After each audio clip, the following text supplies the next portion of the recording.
All right, I'm gonna show you real quick how to apply different sized sections for your strip when applying the sugar. So it just depends on what area that you're working with on how big your strips are going to be. Also, how comfortable you are with the sugaring paste. So I'll show you a couple demos on how to apply smaller and larger sections.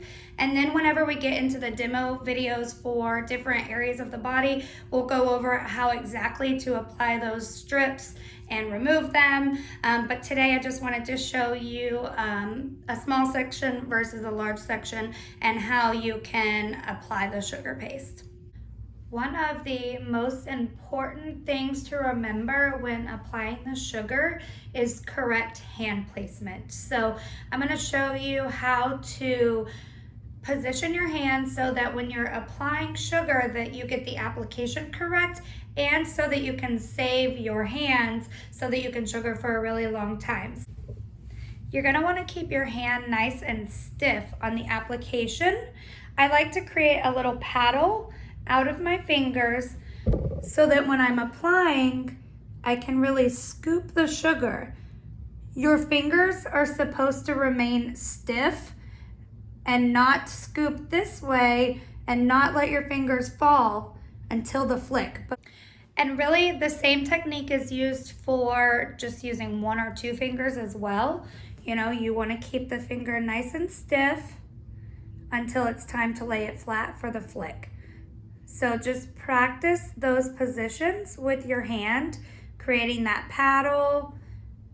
If you have your fingers up straight this way, the sugar will leak out of either side. So you really want to create the flat paddle and almost keep your pointer and your pinky a little bit ahead of the two middle fingers so that it keeps the sugar in between the paddle.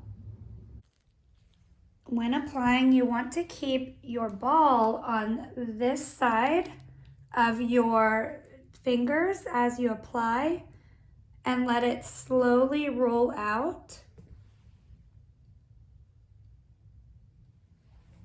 Keeping those fingers stiff on application. And see how the paddle is being created. Look at it from this angle. And then from this angle. See how the ball stays here, so that at the end of my strip I can press and drag past to create that nice flick. It ribbons back on itself, and then I drag past again, pressing down and flicking fast. Now I'm going to show you how to apply a bigger strip that we would use the ribboning technique on, where we apply a long strip, and as we pull past and flick, we let the sugar ribbon back on itself before pulling past and flicking again. You'll use this on legs, chest, back, and things like that. So I do have a bigger ball of sugar, and I'm going to apply a nice, let me see if I can get a better angle, long strip for you guys. I'm gonna come back in, thin it out. See how I'm scraping the sugar up into my ball. I want to thin the sugar out and tangle in the hair as best as possible. With nice even pressure on your application, you don't have to push down hard. You want to let the sugar do the work. So nice even pressure and let the ball roll out. And then when you come back through to go over it multiple times is when you're scraping the sugar back up into your ball and reforming the ball, because the ball is going to be what picks the sugar up off the skin when it's time. Okay, so you see the ball? I'm going to press the ball at the end, drag past and flick, pull past and flick. Once we get to the end of the strip, we're going to kind of let it sit, pull past and flick. And that's how you apply bigger sections. I'll show you one more time, kind of letting the ball roll out Nice even pressure all the way through. Scraping the sugar up into my ball. And at the end, I'm placing my ball down to pick up the strip, pull past and flick, let it ribbon on itself, pull past, flick, press, flick. And that's how you apply some bigger strips. You'll notice that the sugar starts to turn this creamy color. The drier someone's skin is, the whiter the paste will turn. Whether you use drying powder or not, it will still turn white because of the dry, dead skin that it's exfoliating off of people's skin. So it's gonna pick up all the dry, dead skin cells and start to turn your ball of sugar white.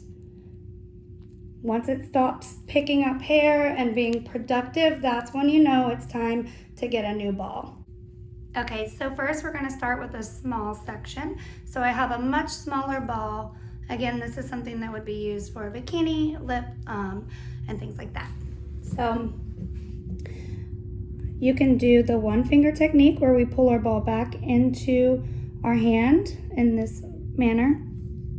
And you can apply just with one finger, coming across several times.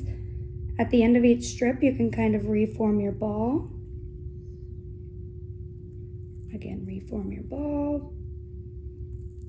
Whenever we're going to go flick, we're going to place our whole ball on top of the strip, drag past, and flick. Your flick has to be super duper strong, but today we're just going to focus on application. Another trick you can use is the press and circle. This is good to pick up leftover stubborn hairs. You can just tangle them in like this and then press and flick. I'll show you that again.